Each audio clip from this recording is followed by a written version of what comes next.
بسم اللہ الرحمن الرحیم۔ السلام علیکم ورحمۃ اللہ وبرکاتہ۔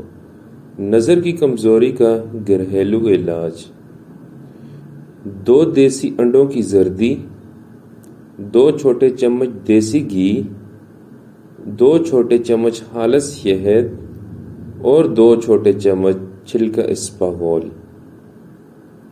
پہلے دیسی گھی گرم کر لے اور کم آنچ پر رکھ کر دوسری چیزیں شامل کر لیں۔ 10 منٹ تک پکائیں اور ٹھنڈا کر کے چھوڑ دیں۔ اس کا طریقہ استعمال: اول اور آخر درود ابراہیمی 1 تسبیح اور 1 تسبیح یا نور یا بصیر پڑھ کر پھونک مار کے 2 ماہ تک استعمال کریں۔